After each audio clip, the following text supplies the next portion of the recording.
What if the latest DDHQ battleground polling averages were to shift by a comparable margin to the polling errors that we have seen in the last two presidential elections? I have calculated the average polling bias in 15 of the most competitive states in 2016 and 2020, so that in today's video we can take a look at what a potential 2024 electoral college map would look like if the same errors occur in these toss-up states, based on the latest battleground polling averages from Decision Desk HQ and TheHill.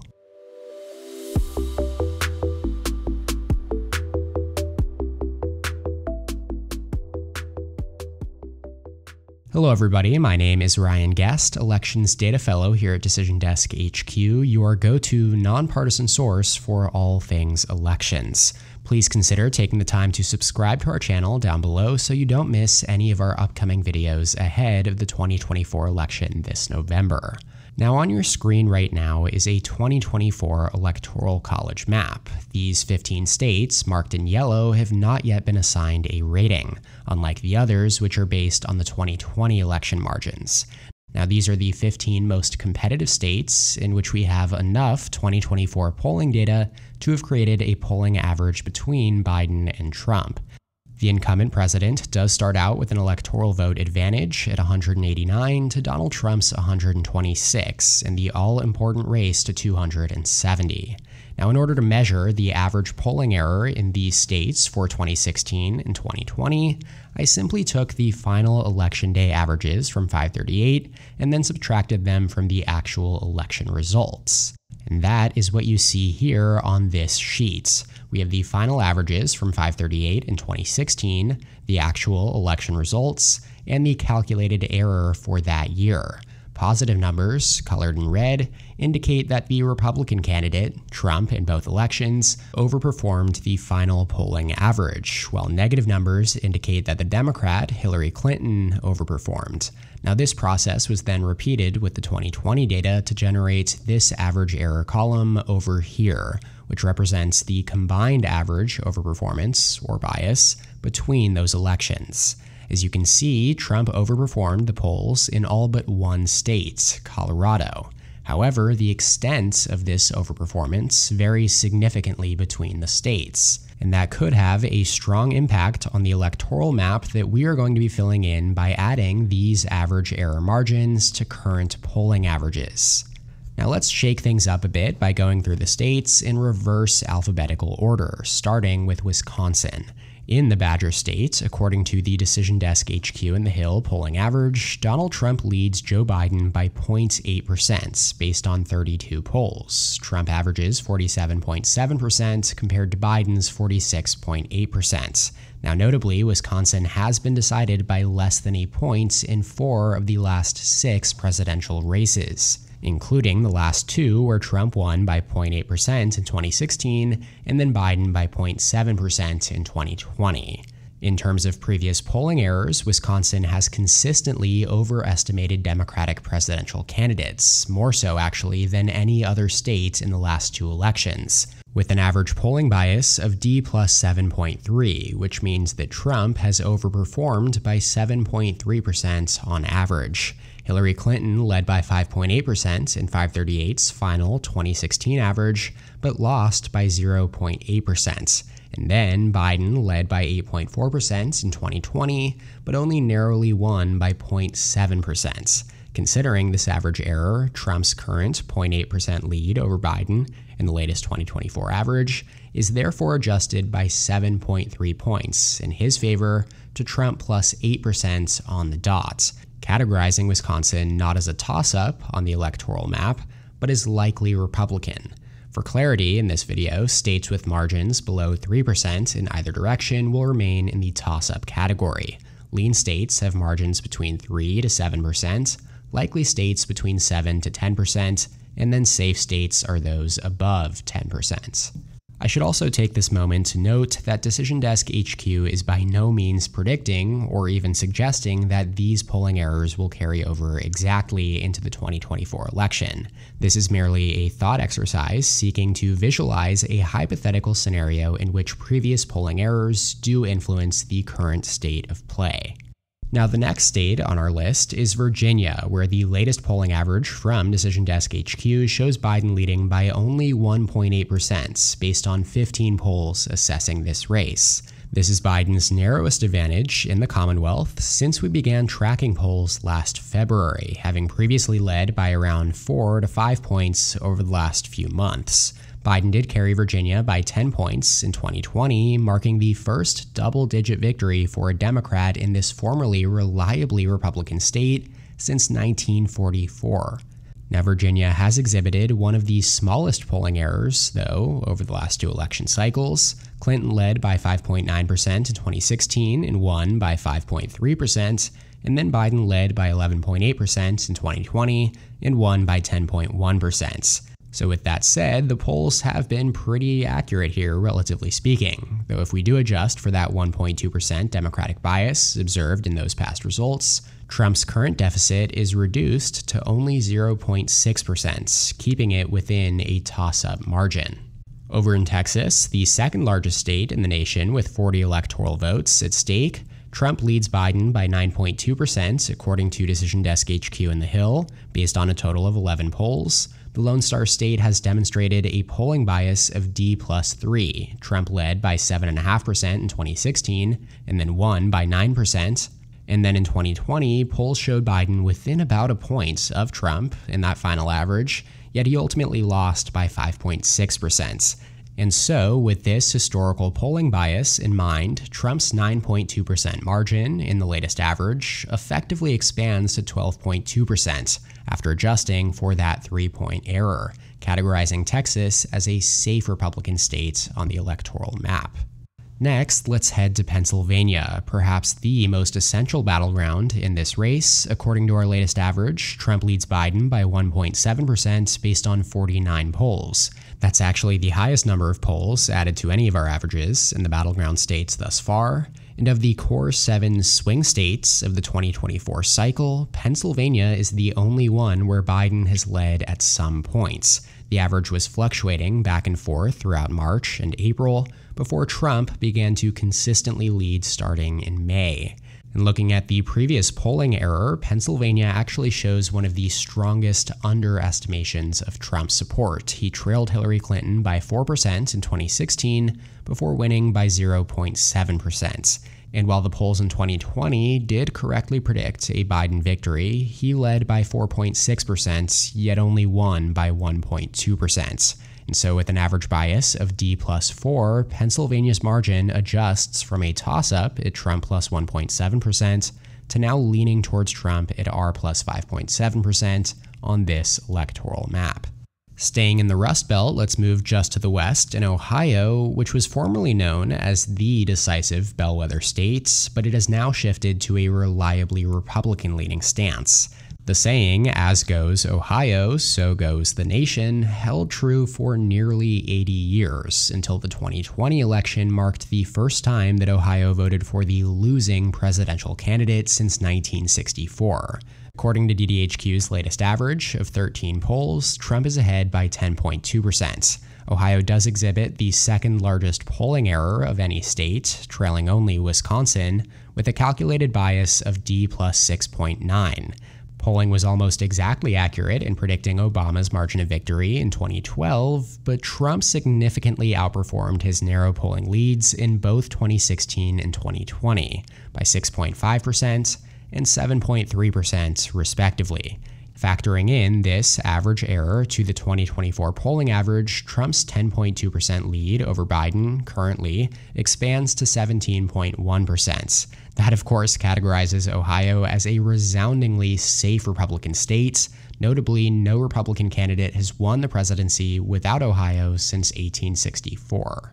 Down in North Carolina now, a consistently Republican tilting state over the last decade, the latest average from Decision Desk HQ shows Trump leading by 4.6% according to 31 polls surveying the race in the TheHill state. Trump has led in every single poll taken here since March of last year, and North Carolina has historically overestimated Democrats by 4.1%. Both in 2016 and 2020, the final averages from 538 had Hillary Clinton and Joe Biden leading Trump by 1.3% and 1.8% respectively, only for Trump to ultimately win by 3.7% and 1.4%. Now, with that 4.1 point adjustment in Trump's favor, his polling lead increases from 4.6% to 8.7%, shifting from a lean Republican margin to likely Republican on the electoral map. This adjusted margin would represent the largest victory for a Republican in a presidential or Senate election in North Carolina since 2010. Let's take a quick status update now to take another look at the race to 270 electoral votes, with just 9 states not yet rated. Donald Trump has taken a lead with 228 electoral votes to Joe Biden's 189. Exactly 121 electoral votes are still up for grabs. Our next state is all the way up in the Northeast, New Hampshire, the first Biden 2020 state in which he does actually hold a comfortable lead in the latest polling averages. DDHQ has the incumbent leading Trump by 4% based on 9 polls. The Granite State has a historical polling bias of D plus 3.8, as the final polling averages overestimated Democrats by almost identical margins in both 2016 and 2020. Clinton led by 4.2% and only won by 0.4%, and then Biden led by 11.1% and won by 7.4%. So after adjusting for this bias, the sitting president's advantage decreases from 4% to just 0.2%, shifting it from leaning Democrat to a toss-up rating. Now shifting our focus back out west to Nevada, Trump currently leads by 6.8% based on 28 polls, according to this latest average. This is the largest margin the former Republican president has enjoyed since we began tracking surveys, a notable achievement considering that Nevada has voted Democrat in the last 4 presidential cycles. Interestingly, though, the polling bias over the last 2 cycles amounts to only D plus 0.8, making it one of the most accurate polling across 2016 and 2020 on net. While it did overestimate Biden's performance in 2020, predicting a win by 5.3% when he only won by 2.4%, it did underestimate Democrats in 2016. Clinton was projected to lead by 1.1%, but won by 2.4%, the same margin by which Biden won Nevada in 2020. However, after adjusting for this historical bias, Trump's lead in Nevada increases from 6.8%, a lean Republican margin, to 7.6%, positioning it as likely Republican on the electoral map. And back to the Midwest, we turn our attention to Minnesota, which boasts the longest active streak of voting Democratic in presidential elections, having done so for 12 consecutive cycles. The latest average from Decision Desk HQ and TheHill shows Biden leading by only 0.6% based on 11 polls. This is a much narrower lead than seen since January, influenced by a McLaughlin and Associates poll that showed Trump leading by 3 points, and it's a significant drop from Biden's 7-point victory here in 2020. The lead will shrink even further, though, as historical polling in Minnesota has consistently underestimated Republicans, again, by an average of 3.9% since 2016. In 2016, polling overestimated Hillary Clinton's margin by 5.8% as she narrowly avoided a loss in a state that no Democrat has lost since George McGovern in 1972. Then in 2020, despite Biden holding a 9-point advantage in the polls, he won by only 7 points. That average error of 3.9% suggests that Biden's current 0.6% lead not only disappears, but reverses to favor Trump by 3.3% in this scenario, thereby pushing Minnesota into a lean Republican margin on the electoral map. Just 6 states remain without a rating. Trump is inching closer to 270 with 244 electoral votes to his name now, while Biden continues to trail with only 189. Let's jump 2 states to the east of Minnesota to Michigan, where aside from Nevada, Trump may be showing his most impressive polling results right now. According to our latest average, he leads Biden by exactly 4 points based on 46 polls. By most impressive, I refer to the fact that out of the 6 or 7 truly in-play states in this election for either party, Michigan was Biden's strongest in 2020 with a margin of D+3, and Democrats have enjoyed a series of recent successes in statewide and down-ballot races since then. For Trump to really win Michigan by such a significant margin would likely diminish Biden's chances for re-election to near zero, especially given that polling in Michigan has consistently underestimated Republicans by an average of 4.7% across the last two presidential races. This includes a 4.3% Trump overperformance in 2016, as he was expected to lose to Clinton by 4.1%, but won by 0.2%. And then a 5-point discrepancy in 2020 as Biden only won by 2.8%, despite polls predicting a Biden plus 7.9 victory. Thus, Trump's 4-point lead, adjusted for this historical bias, increases to 8.3%, shifting it from lean Republican to likely Republican. An 8.3% victory for Trump in Michigan would certainly exceed even the most extraordinary expectations. Staying in the Midwest, we move to Iowa, where the former Republican president, Trump, currently leads Biden by 3.1%, based on 10 polls in Decision Desk HQ's average. Now, this margin is much closer than it was previously, influenced by the addition of the first new poll here since February, a 50-state survey conducted by Zogby Strategies on behalf of the RFK Jr. campaign, which showed Trump leading by only 2 points. Prior to this, he had led by at least 9 points in the last 6 surveys here. That being said, just like in Ohio, the polling error in Iowa has significantly underestimated Republicans in recent years, averaging a 6.7% bias in favor of Democrats.